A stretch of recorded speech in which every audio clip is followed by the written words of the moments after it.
You gonna sing? Come on. I didn't want to take it to the dealership because every time I take it, it seems like the bill gets higher and higher.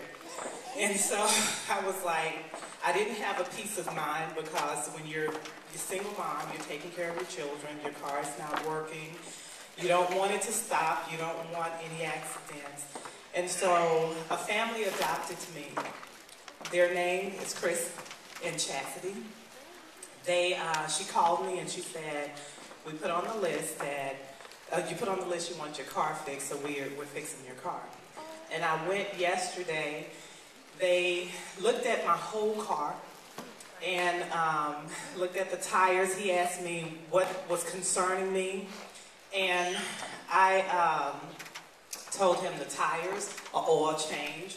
I said I need my struts checked. I need my car put on the system to tell me whatever is wrong. And I told him, I said, whatever you do, I'm grateful. If you just tell me what needs to be done, so when I take it to somewhere to get it fixed, that I don't get taken advantage of. Because as a single parent and a female, you all know, we can get taken advantage of sometimes. So I was just grateful if he did the oil change and then put it on the system. They took my whole car apart. They looked at the wheels, they did the oil change.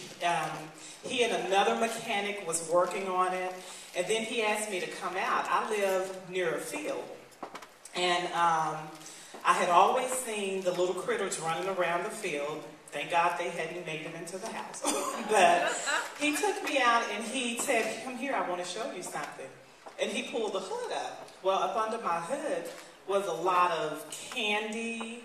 And I kept hearing this tick, tick, tick. And I'm just like, oh God, I hope my engine is not going out or my motor. And I kept hearing this tick, tick, tick. He said, some for the heat, that rats get up in cars. I have a nonprofit children's program, and I had just put the candy in the garage.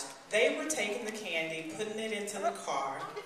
They had my business card from work sitting up in the car. They had all of this stuff, and he said, I'm not finished. We got to take this apart because normally they destroy the wires. He said, if they destroy the wires, sometimes your car is gone. So I was sitting up there.